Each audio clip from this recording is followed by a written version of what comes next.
Los astrónomos calculan que el diámetro del universo observable excede los 90.000 millones de años luz. Eso son más de 500.000 trillones de kilómetros de un extremo del cosmos al otro.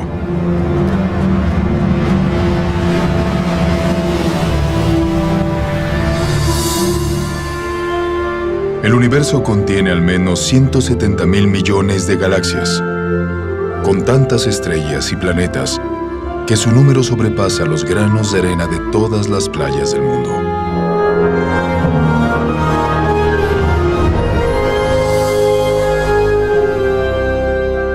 Enclavada en este océano cósmico, una esfera de agua y roca es el hogar de más de 8 millones de especies de organismos vivos. Esta realidad ha inspirado un sinfín de especulaciones, incontables teorías y una pregunta realmente intrigante.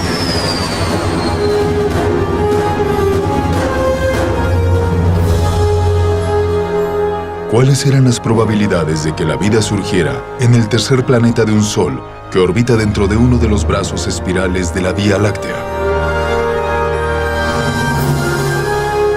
¿Tuvimos simplemente una suerte increíble? ¿O hubo algo más aparte de mera casualidad e interacciones aleatorias de materia y energía?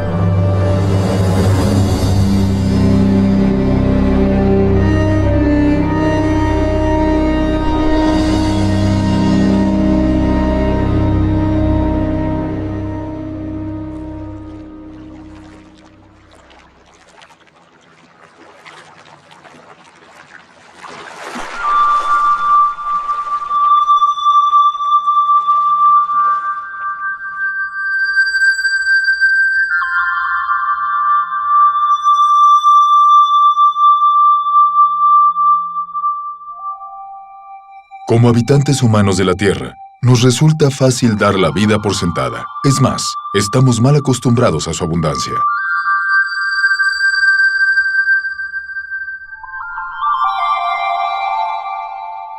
El clima y la geografía de nuestro planeta sostiene una biosfera posiblemente única en el universo. No hay apenas lugares que sean demasiado cálidos, demasiado fríos o demasiado aislados para que florezcan en ellos organismos vivos.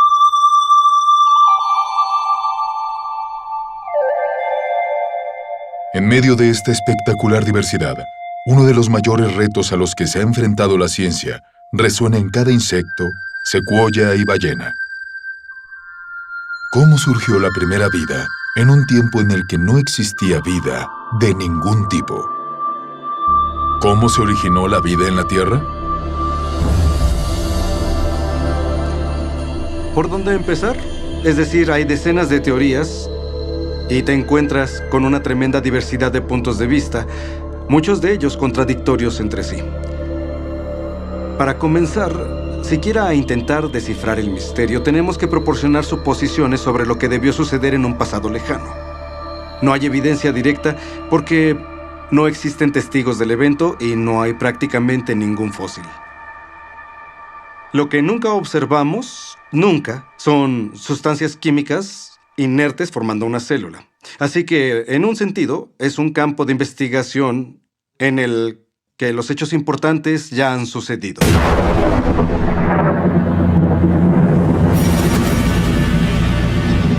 La historia primordial de la Tierra es, de hecho, una narración incompleta. Pero pese a la ausencia de evidencia física, la mayoría de los científicos cree que la vida comenzó cuando la energía provocó que la materia inerte de los océanos, la corteza y la atmósfera, crear los componentes básicos de la primera célula capaz de autorreplicarse. Cuando hablamos del origen de la vida, las reglas, y esto no procede de la ciencia en sí, sino de la filosofía subyacente, las reglas dictan que para resolver el problema se pueden usar materia, energía, leyes naturales, irregularidades naturales y procesos aleatorios. Pero eso es todo. Lo que no se permite usar, fundamentalmente, según las llamadas reglas de la ciencia, es la mente o la inteligencia.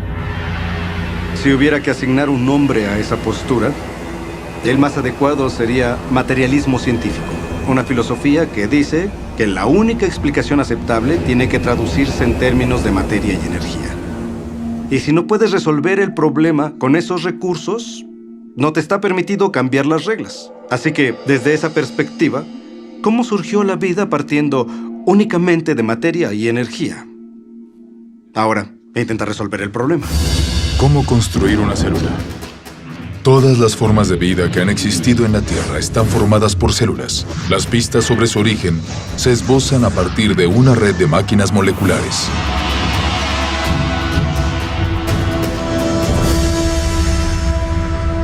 Encerrados en una célula eucariótica moderna, complejos mecanismos biológicos realizan su trabajo suspendidos en líquido.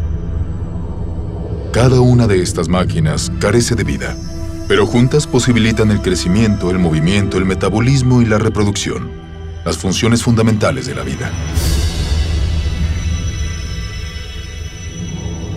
Cada componente de esta fábrica celular está formada por grandes moléculas compuestas. Las más numerosas son las proteínas. Funcionalmente diversas, las proteínas están diseñadas para desenrollar y copiar información genética de una cadena de ADN. Desencadenar reacciones químicas acoplándose como un guante a los reactivos. Controlar el paso de electrolitos y nutrientes a través de la membrana celular. Y remolcar contenedores cargados de sustancias sobre andamios, también formados de proteínas, que se autoensamblan y extienden por la célula hasta donde sean necesarios. Ampliado 500.000 veces, un glóbulo rojo contiene 280 millones de proteínas de hemoglobina, diseñadas para transportar oxígeno. Al aislar una de ellas, descubrimos que cada proteína está formada por cientos de moléculas más pequeñas llamadas aminoácidos. Hay 20 tipos de aminoácidos en los organismos vivos. La estructura química característica de cada molécula permite la formación de más de 100.000 tipos distintos de proteínas. La construcción empieza cuando ciertos aminoácidos se organizan en una cadena. Un proceso a menudo comparado con ordenar letras de alfabeto para formar palabras y oraciones con sentido.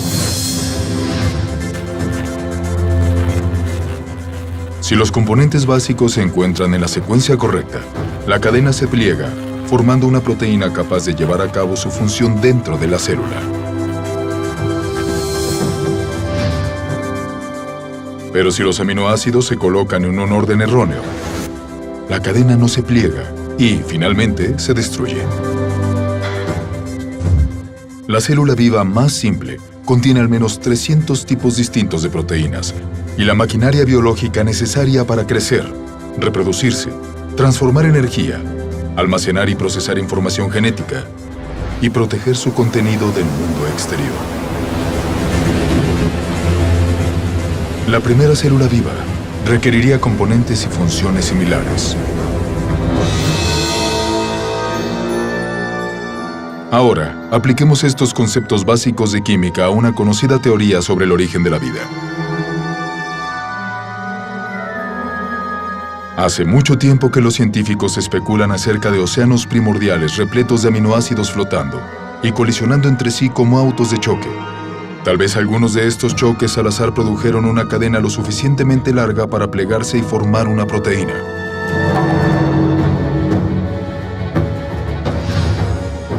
Después, más aminoácidos se unieron en más cadenas, que se enrollaron formando aún más proteínas. A su vez, otras moléculas complejas, incluyendo ácidos nucleicos, lípidos y azúcares, también se autoorganizaron, dando lugar a componentes esenciales.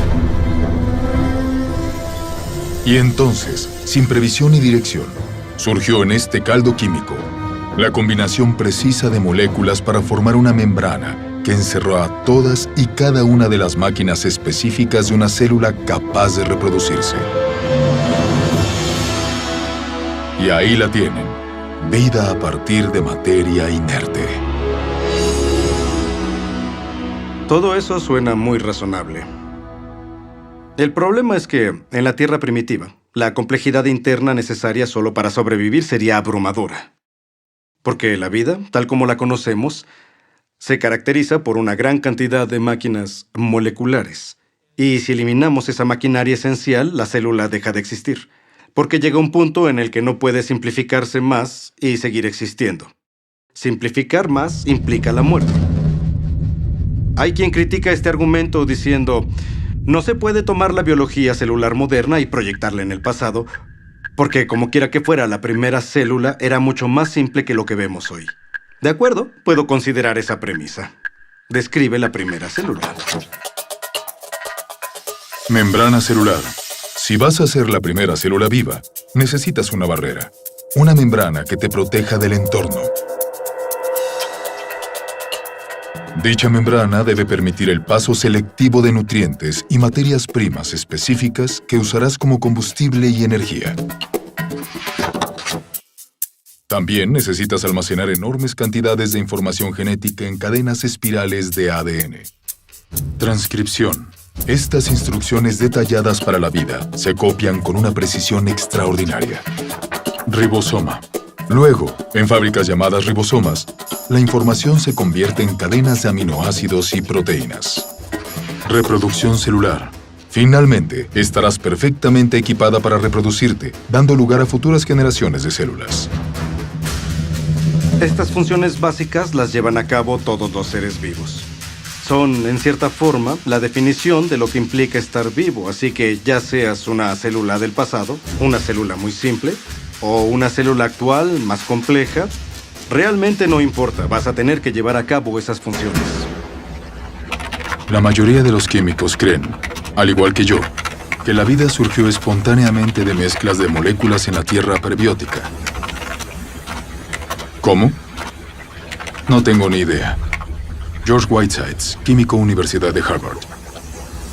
Pese a los abrumadores obstáculos, la idea de que los elementos químicos básicos se organizaron por sí solos para formar una célula viva se lleva proponiendo desde hace al menos 150 años.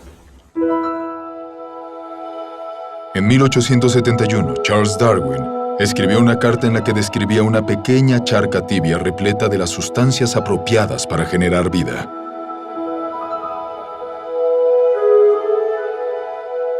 Medio siglo después, el bioquímico ruso Alexander Oparin expandió las ideas de Darwin.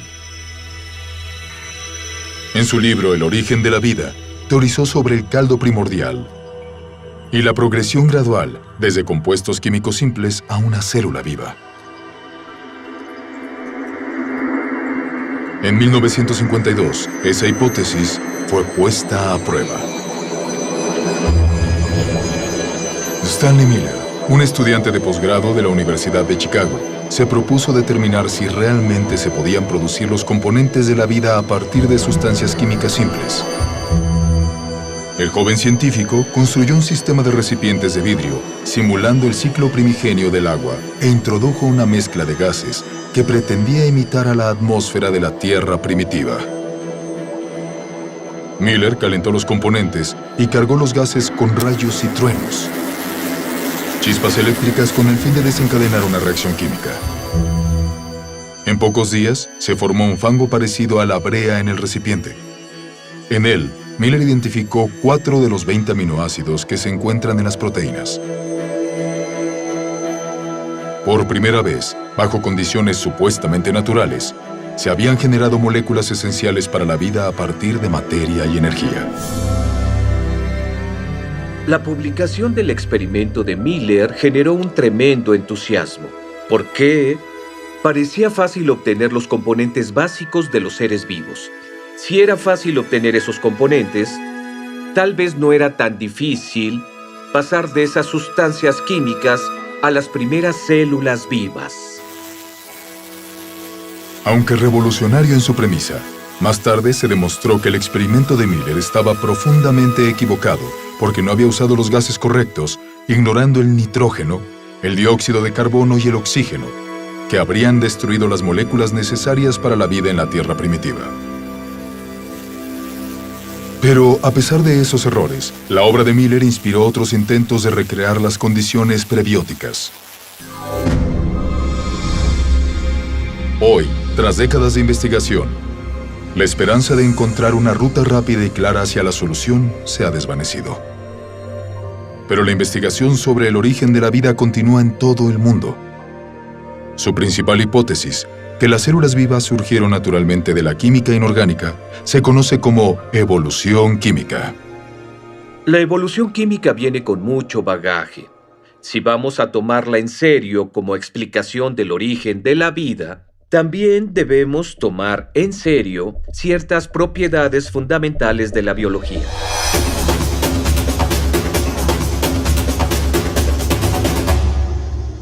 Las moléculas involucradas en la vida no tienen inteligencia, no tienen previsión, no tienen forma de saber qué necesitan hacer a continuación para ordenarse y poder convertirse en química orgánica. Si pusiera aminoácidos en un tubo de ensayo en mi laboratorio, aunque lo calentara y lo agitara muy bien, y siguiera haciendo eso durante 100 años, o 1000 años, o durante 10.000 años, o 1.000.000 de años, no pasaría nada. Aminoácidos, nucleótidos, lípidos, en sí mismos no representan vida. Son inertes, no se reproducen, no almacenan información y en cierto sentido son tontos. No se despertaron una mañana y dijeron, «Oigan, reunámonos todos y formemos una célula que se autorreplique». Eso no pasó. A la química en sí misma le es indiferente si algo está vivo o muerto. La selección natural no pudo crear la primera célula porque la selección natural no funciona a menos que ya exista un medio de heredar y monitorizar el cambio para luego elegir el mejor superviviente para proseguir. Para que haya selección se requieren células. Así que si intentas explicar el origen de las células, no puedes usar la selección porque la selección requiere la existencia de aquello que intentas explicar. La selección natural tiene que trabajar a partir de una célula que tiene un sistema genético y es capaz de reproducirse. Sin eso, de antemano la selección natural es irrelevante. La autoorganización es la idea de que las sustancias químicas pueden de algún modo organizarse a sí mismas, lo que las convierte en objetos ricos en información con propósito. Las moléculas y los átomos pueden autoorganizarse en un sentido. La sal sería un ejemplo. En la sal hay iones de sodio y de cloro, y estos interactúan entre sí porque tienen cargas positivas y negativas. Así que esa afinidad natural conduce a la formación de cloruro de sodio, cloruro de sodio, cloruro de sodio, que entonces pueden empaquetarse de forma estereotípica para formar un cristal. Los cristales de sal son la misma cosa repetida una y otra vez. Si un cristal de sal fuera un libro, sería un libro de una sola palabra. Ese tipo de geometrías repetitivas no contienen la clase adecuada de información, la que haría falta, digamos, para formar una proteína. La secuencia que vemos en una proteína es altamente irregular. No hay forma de predecir cuál será el siguiente aminoácido en la secuencia a partir de los anteriores. Así que la autoorganización que efectivamente observamos en el mundo natural es del tipo erróneo cuando se trata de construir las estructuras ricas en información de los seres vivos. Así que una vez que eliminamos la selección natural y la autoorganización, y uno se da cuenta de que las moléculas no tienen la capacidad de pensar ni de planificar, el azar asoma su feo rostro, y los científicos odian el azar como explicación del origen de la vida. ¿Azar? ¿Y por qué el azar es una opción tan poco satisfactoria? Tal vez porque muchos analistas han hecho cálculos y entienden lo descomunal que son las probabilidades en contra.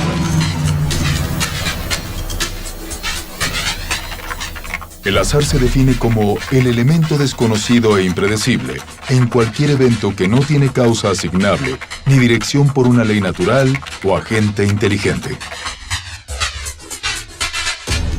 Desde el siglo XVII, la herramienta usada habitualmente para predecir el resultado de dichos eventos se llama probabilidad matemática. A grandes rasgos, la teoría funciona así. Al lanzar una moneda al aire y predecir cara, la probabilidad de acertar es del 50% o de una probabilidad entre 2. Al lanzar 2 monedas, la probabilidad de obtener 2 caras a la vez es de 1 entre 4. 3 monedas y 3 caras en un solo intento, una probabilidad entre 8. Cada vez que agregamos una moneda, la probabilidad de éxito, en este caso, todas caras en el mismo lanzamiento, se reduce exponencialmente en un múltiplo de 2. De modo que si se lanzan 10 monedas, la probabilidad de 10 caras es 1 entre 2 elevado a 10 o menos de 1 entre 1000.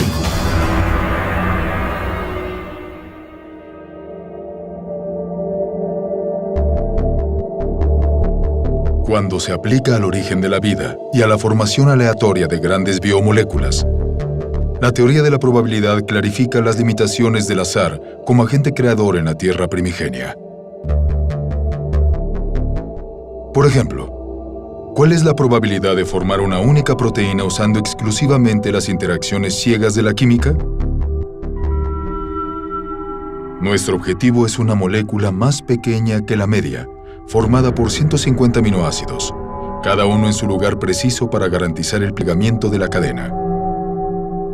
Los investigadores han calculado que en la Tierra primigenia, la probabilidad de éxito era de 1 entre 10 elevado a 164.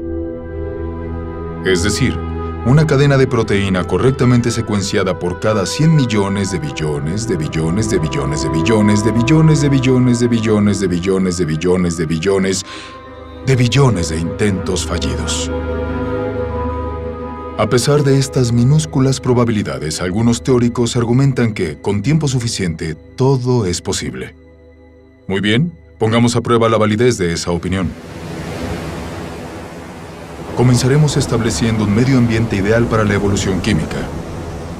Un mundo imaginario que le proporcione al azar toda oportunidad de éxito.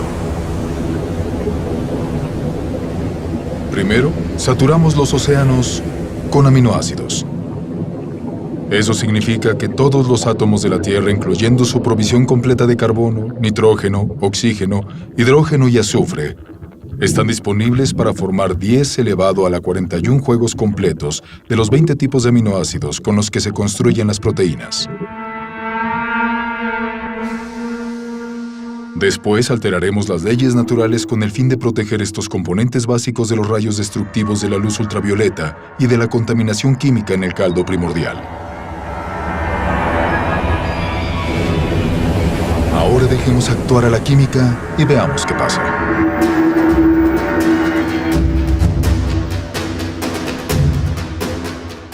Los aminoácidos comienzan a unirse frenéticamente.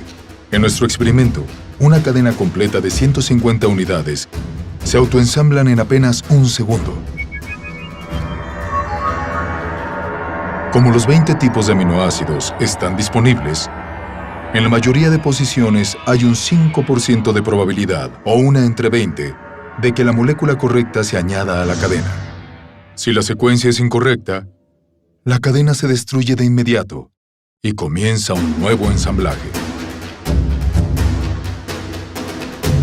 En todo el planeta se llevarán a cabo 6 millones de billones de billones de billones de intentos de formar una cadena cada minuto.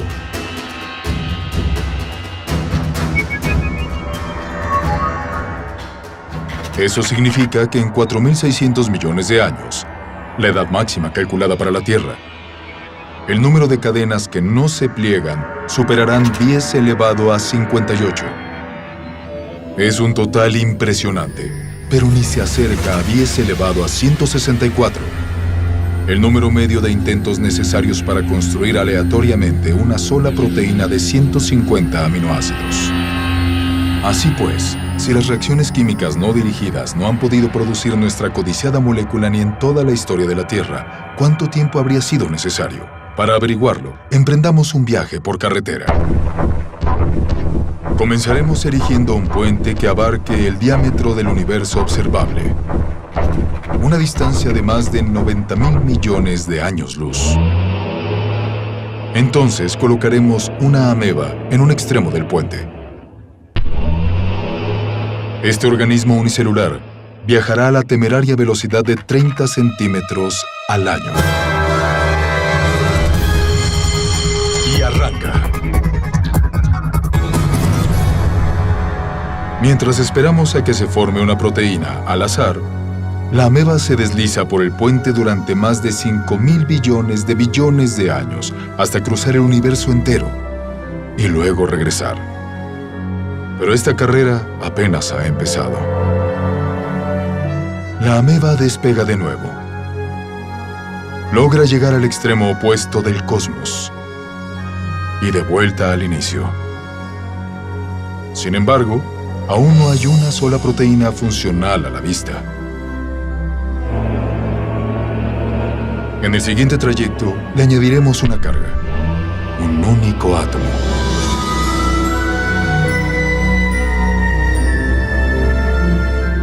Tras recorrer lentamente más de 800.000 millones de billones de kilómetros, la ameba entrega su cargamento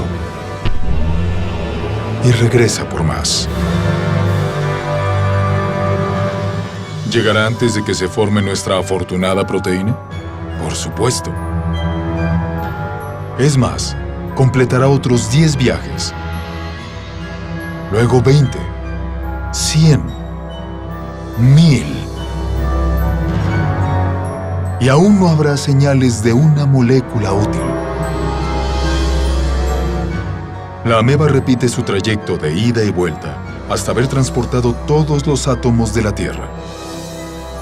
Después de todos los átomos del Sistema Solar. Más tarde, cada planeta y estrella de la Vía Láctea, átomo a átomo. De hecho, mientras esperamos que se forme una sola proteína, la ameba dispone de tanto tiempo que, moviéndose a solo 30 centímetros al año y llevando un solo átomo en cada viaje, transportará el universo completo más de 56 millones de veces. Ese es el tiempo que tardaría el azar en construir una proteína funcional. Supongamos que, contra toda probabilidad, la evolución química produjo nuestra primera proteína funcional. ¿Tendríamos vida? No. ¿Tendríamos una proteína? Tan solo una inerte alineación de aminoácidos. La célula viva más simple que conocemos contiene más de 300 proteínas diferentes. Pero las proteínas son solo una parte de la historia cuando consideramos cualquier célula real. Recordemos que tendrá carbohidratos, azúcares complejos, ácidos nucleicos, ADN y ARN, lípidos, toda una variedad de sustancias químicas que en conjunto constituyen el estado vital. Esos diferentes elementos todos deben encontrarse en el interior del mismo microambiente al mismo tiempo. Cada uno de los componentes básicos debe entonces ensamblarse e integrarse en la red de máquinas moleculares que controlan todas las facetas de la vida. Si logramos entender exactamente lo difícil que es producir una máquina molecular usando únicamente átomos y energía, nos damos cuenta de que hay un grave problema, porque cuando tienes una máquina molecular, no tienes un ser vivo. Esta máquina molecular necesita otras máquinas moleculares. E incluso si la naturaleza fuera capaz de producir todas las máquinas moleculares necesarias, eso tampoco sería suficiente. Todas ellas deben encontrarse juntas en el minúsculo espacio limitado por una membrana que llamamos célula. Por lo que yo sé de lo que se requiere para formar una célula, tiene que pasar todo a la vez.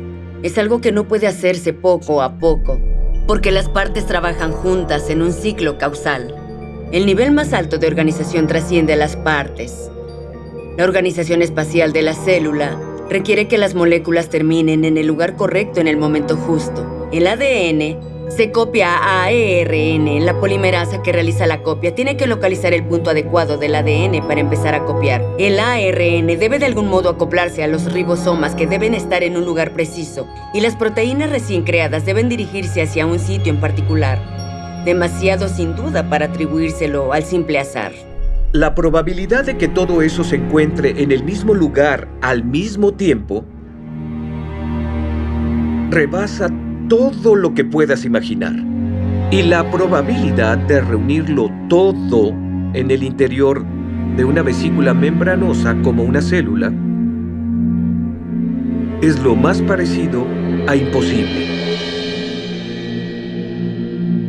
Habiendo agotado la suerte del azar, la búsqueda de una explicación materialista viable se ha ramificado en varias direcciones.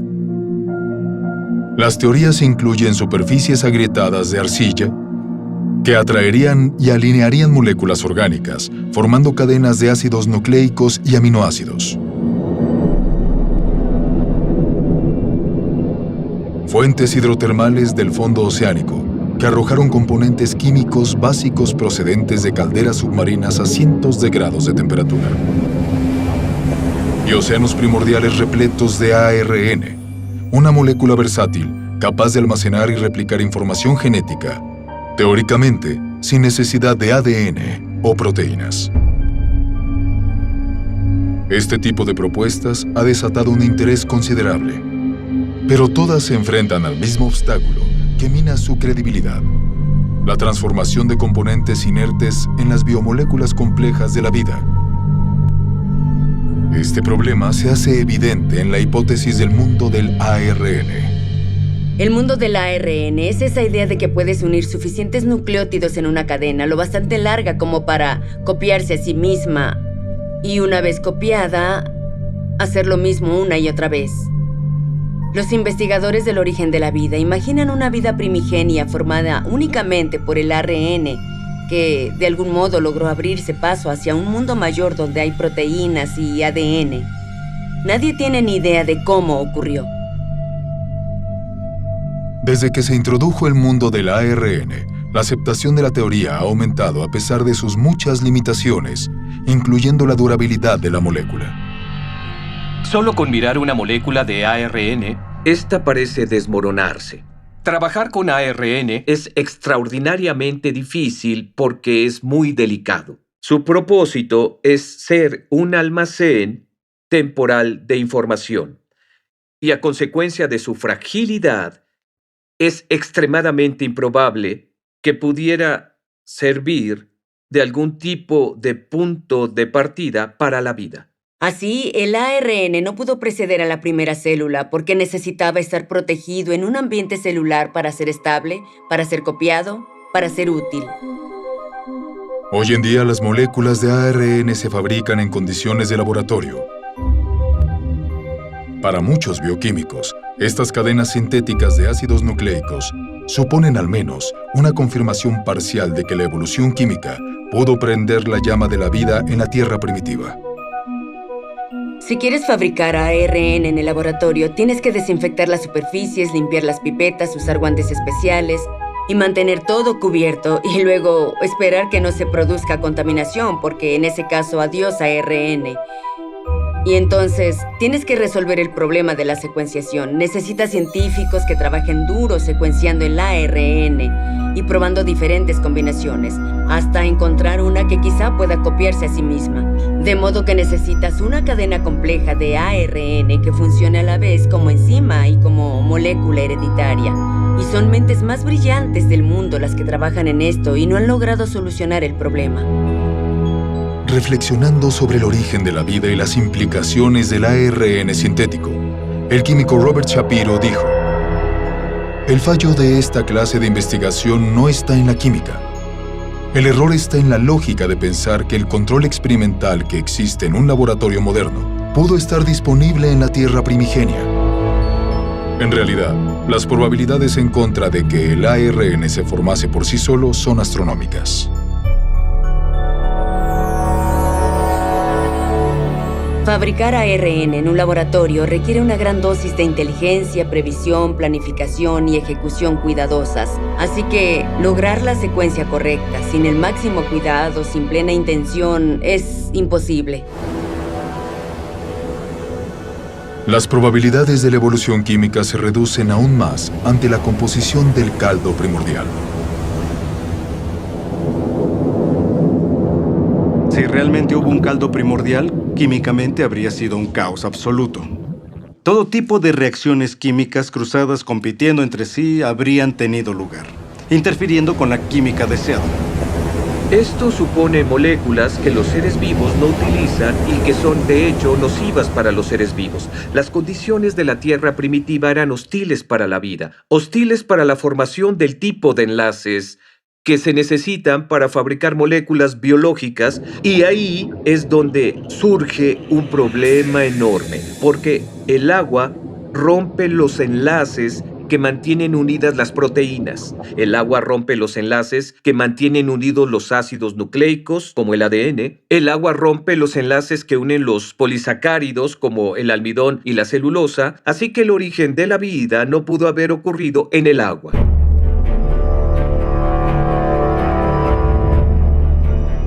Al enfrentar obstáculos insalvables en la Tierra, algunos científicos han expandido las fronteras de su búsqueda.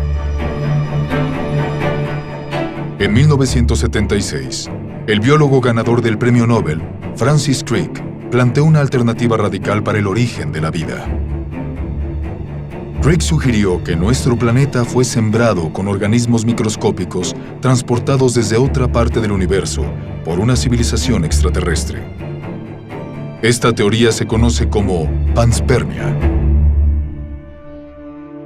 5 años después, el físico Frederick Hoyle propuso una versión modificada de la panspermia, cuando teorizó sobre cadenas de ADN fabricadas por una inteligencia en una galaxia lejana y liberadas a la deriva, cual semillas de diente de león en un día de viento. Algo de ese material genético llegó a la Tierra. Otra versión de la teoría popularizada por la roca de Marte, un meteorito descubierto en la Antártida, sostiene que los microbios evolucionaron en otras partes de la galaxia y viajaron a la Tierra a bordo de cometas y asteroides. En cierto sentido, se podría afirmar que la panspermia supone un abandono de la ciencia, porque ubica el problema más allá de toda posibilidad de investigación. Si la ciencia nos dice que la vida probablemente no llegó a la existencia por sí misma aquí en la Tierra, entonces debió venir de otra parte. Aunque suene como una mala película de terror de los años 50. Llegó del espacio exterior. Si existen dificultades para crear la vida en el planeta Tierra, porque, digamos, la atmósfera necesaria es geológicamente improbable o no se pueden conseguir cantidades suficientes de moléculas biológicamente relevantes, esos problemas van a existir en cualquier otro planeta donde postulemos que surgió la vida. No podemos hacerlos desaparecer cambiando la ubicación, qué sé yo, al otro lado de la galaxia. En resumen, la panspermia no resuelve el problema del origen de la vida, solo lo traslada a otra localidad. Las deficiencias de la panspermia han llevado a algunos investigadores hacia una teoría que excede con creces el ámbito de la astronomía convencional, el multiverso. Según esta hipótesis, el nuestro no es el único universo. En lugar de ello, millones o billones de universos se generaron en el pasado por algún proceso natural desconocido. Y al aumentar exponencialmente las oportunidades, las probabilidades imposibles se volvieron probables. Hasta que, inevitablemente, con el paso del tiempo, la combinación precisa de materias primas, entorno, leyes naturales y una gran dosis de suerte produjeron las moléculas y la maquinaria biológica requeridas para la primera célula viva. En otras palabras, en un vasto océano teórico de universos, alguien tenía que ganar la lotería cósmica y fuimos nosotros. A menudo, cuando leo sobre el origen de la vida, considerando alguna propuesta acerca de la formación, digamos, del ARN o las proteínas, e incluso el mismo autor admite que es químicamente improbable, me pregunto cómo se metió en semejante embrollo, invocando una ruta bioquímica inverosímil para algo que para todo el mundo parece diseñado. Pues se metió en semejante embrollo porque su filosofía le dijo que esa es la única respuesta aceptable. Y en ese atolladero yo quisiera decirle al autor, mira, Tú sabes que es inverosímil, yo sé que es inverosímil. La razón por la que terminaste aquí, al borde del abismo, contemplando la improbabilidad, es que desde hace mucho tiempo decidiste que solo una explicación materialista funcionaría.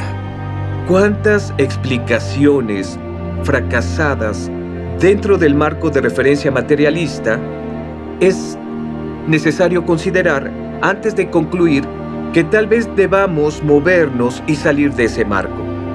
Tal vez necesitamos otro tipo de explicación. Cuando uno analiza las diversas teorías de la ciencia, teorías físicas, teorías químicas, teorías sobre la formación de las estrellas, se trata de teorías acerca del mundo exterior. Pero en el caso del origen de la vida, hablamos de una teoría que nos involucra a nosotros. Básicamente, de dónde venimos, nuestros orígenes, nuestra cosmovisión, nuestra filosofía, nuestra ciencia, todo está interconectado. Y eso distingue la pregunta del origen de la vida de cualquier otra pregunta de la ciencia. Las ciencias naturales no se pueden disociar de todo lo que conocemos o creemos sobre el mundo. Así que una pregunta muy concreta y aparentemente técnica del tipo ¿cómo se originó el ARN? Puede terminar conectando en el tejido de la realidad con una pregunta muy distinta como ¿podría haber un Dios? ¿Es Dios posible? ¿Podría Dios ser real? Si la vida, con toda su exuberancia, no surgió mediante procesos estrictamente físicos o naturales, deberíamos encontrar indicadores de ello. Yo creo que el origen de la vida es el gran eje central en torno a lo que giran muchas cosas. Así que acudo a la naturaleza como un ser humano curioso y digo, ¿qué es lo que yo considero indicadores normales de inteligencia en la vida cotidiana? ¿Los veo en la naturaleza? Y la respuesta es sí, en abundancia. Lo que vemos en los sistemas biológicos es una maravilla, es bello, es elegante. Y cuanta más biología aprendemos, más evidente resulta el diseño. Cuando empecé a dedicarme al diseño inteligente, la gente publicaba cosas en internet que decían: me gradué en el MIT, fui a la Universidad de Washington e hice un postdoctorado en Harvard. Así que publicaban cosas como: era una mujer inteligente, ¿qué le ha pasado? Lo que ocurre es que el materialismo venda los ojos a la ciencia y nos perdemos de lo que es más significativo acerca del mundo. Creo que es un momento muy emocionante para ser científico porque tenemos la oportunidad de ver las cosas con otros ojos, con una visión fresca. La inteligencia es extraordinariamente útil cuando buscamos un marco explicativo para el origen de la vida que realmente encaja con lo que observamos en la naturaleza. La naturaleza parece diseñada. La vida parece diseñada. El diseño, la inteligencia, explica cosas como toda la información que encontramos dentro de una célula. No hay nada mágico en los seres vivos. Yo soy científico y no creo en la magia. Creo en mecanismos y causas que sean suficientes para dar lugar a los fenómenos que observo. La inteligencia es suficiente. La inteligencia es necesaria. Por lo tanto, la inteligencia es la conclusión a la que llego.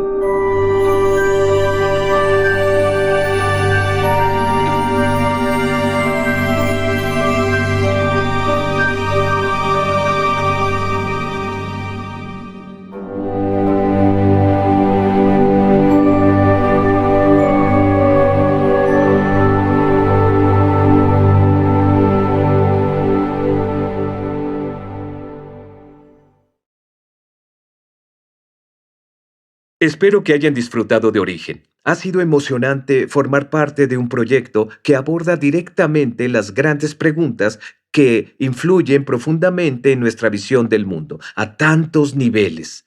¿Cómo comenzó la vida? ¿Las interacciones aleatorias de materia y energía produjeron las primeras células? ¿O la vida solo puede explicarse como la creación especial de Dios? Durante los últimos 30 años, los avances tecnológicos han posibilitado a los investigadores a descubrir y visualizar la compleja red de máquinas biológicas que trabajan dentro de cada célula viva. Este conocimiento ha inspirado el desarrollo de una argumentación científica convincente a favor del diseño inteligente y el origen de la vida. Se trata de argumentos basados en la evidencia, la lógica y la razón. A continuación les mostraremos un cortometraje que explica los principios básicos de esta teoría, que algún día podría revolucionar cómo se entiende, se practica y se enseña la ciencia en todo el mundo.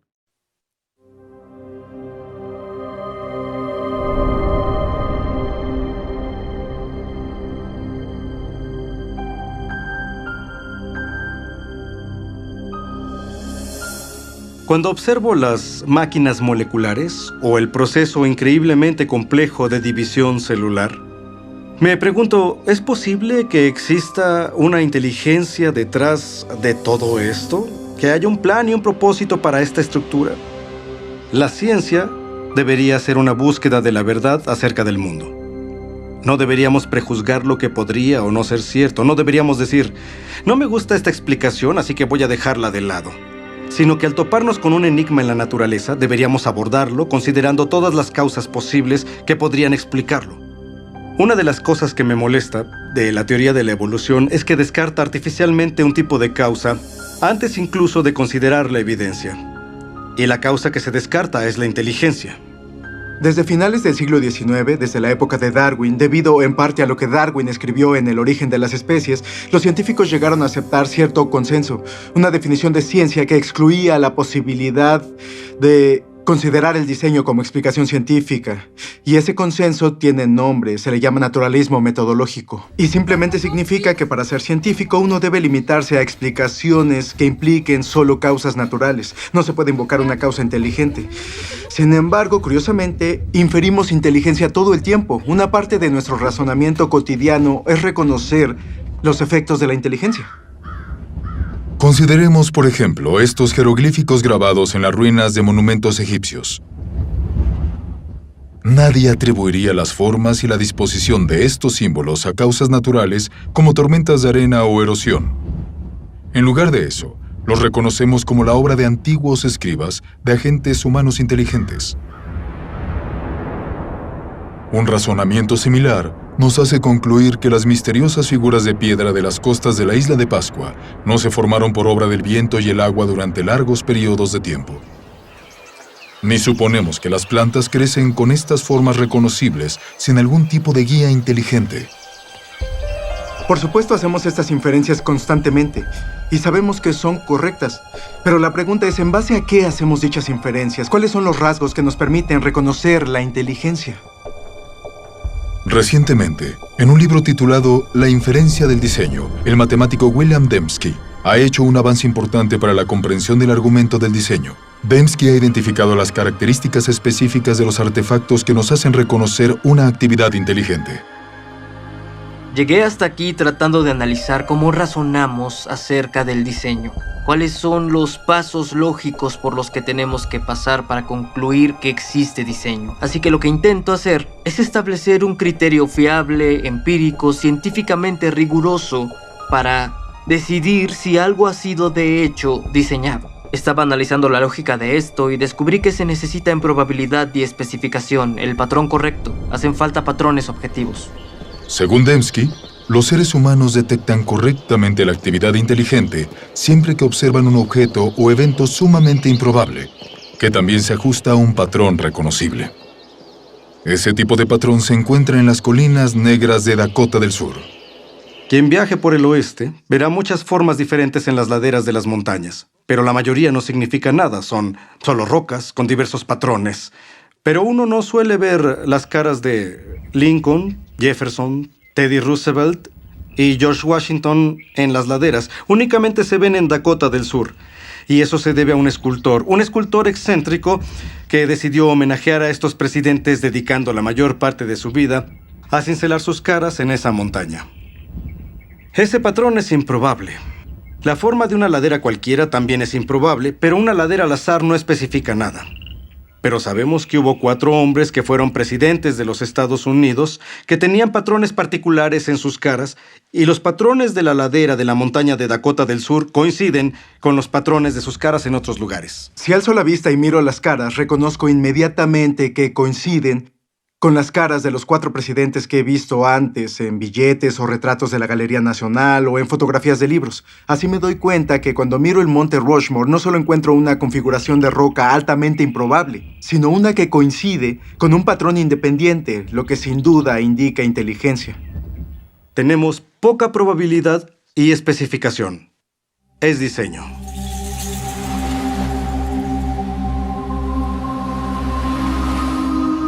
En una playa, otro patrón improbable grabado en la arena ilustra cómo detectamos el diseño. Nadie inferiría que este mensaje fue escrito por el movimiento de las mareas, sino que, debido a las características de este patrón, identificamos las palabras como producto de una inteligencia. Ese orden improbable de elementos se ajusta también a un patrón independiente, en concreto a la forma de las letras que reconocemos del alfabeto y a palabras que sabemos del vocabulario de nuestro idioma. Así que la improbabilidad de ese orden preciso, más el hecho de que se ajusta a un patrón independiente, desencadenan la conciencia de que existe diseño. Este ejemplo sugiere que los criterios de William Dembski para la detección de diseño, improbabilidad y especificación son, en esencia, equivalentes a información. El tipo de información presente no solo en fotografías, textos y secuencias numéricas, sino también codificada en el software informático y las señales de radio. La capacidad de detectar información en transmisiones electromagnéticas ha hecho posible una búsqueda única de inteligencia. Desde hace más de 3 décadas, los astrónomos del programa SETI, de búsqueda de inteligencia extraterrestre, monitorizan señales de radio del espacio exterior intentando encontrar patrones que contengan información. Normalmente, los radiotelescopios reciben ruido al azar o señales repetitivas simples producidas de forma natural por estrellas, galaxias y otros cuerpos celestes. Pero los astrónomos reconocen que si alguna vez identificaran una señal que contuviera información, esto confirmaría la existencia de vida extraterrestre inteligente. Se ha especulado que alguna civilización extraterrestre podría haber intentado comunicarse utilizando el lenguaje universal de las matemáticas, tal vez mediante un patrón reconocible como una serie de números primos. No se puede obtener esa serie al azar, se necesitan complejidad o improbabilidad, muchos números primos, y también se necesita un patrón. Y tiene que ser el tipo correcto de patrón, no es un patrón impuesto. Es un patrón que está ahí objetivamente. Hasta la fecha, el programa SETI no ha detectado ningún patrón o información que indique la existencia de inteligencia en alguna galaxia lejana. Pero en otro universo, mucho más cercano, los científicos han descubierto una gran cantidad de información en el núcleo de la célula viva. El ADN tiene una estructura ideal para transportar información. En las A's, C's, T's y G's, las bases de la doble hélice del ADN, está el potencial para almacenar una cantidad tremenda de información. De hecho, no existe una entidad en el universo conocido que almacene y procese información más eficientemente que la molécula de ADN. Una secuencia completa de ADN humano tiene 3.000 millones de caracteres individuales. El análisis de las regiones codificadas de la molécula de ADN muestra que sus caracteres químicos se encuentran en un orden específico que permite transmitir instrucciones o información detallada, como las letras en una oración con sentido o los dígitos binarios del código informático. Bill Gates ha dicho que el ADN es como un programa informático, solo que mucho más complejo que cualquiera que hayamos podido inventar. Y si lo reflexionan, aunque sea un minuto, es una observación altamente sugerente, porque sabemos que Bill Gates no emplea el viento y la erosión o generadores numéricos aleatorios para crear programas, sino ingenieros inteligentes, ingenieros informáticos. Así que todo lo que sabemos por experiencia sugiere que los sistemas ricos en información surgen del diseño inteligente. Pero ¿qué concluimos del hecho de que haya información en la vida, en cada célula de cada organismo?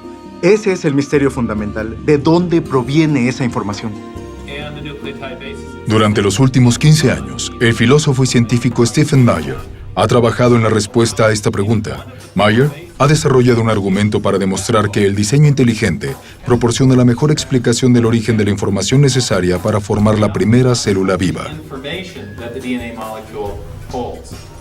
Forma parte de nuestro conocimiento básico el hecho de que los agentes inteligentes pueden producir sistemas ricos en información. Así que el argumento no se basa en lo que no sabemos, sino en lo que sí sabemos acerca de la estructura de causa y efecto del mundo. Sabemos actualmente que no hay ninguna explicación naturalista o causa natural que produzca información. Ni la selección natural, ni los procesos de autoorganización, ni el mero azar. Pero sí sabemos de una causa capaz de producir información, y es la inteligencia.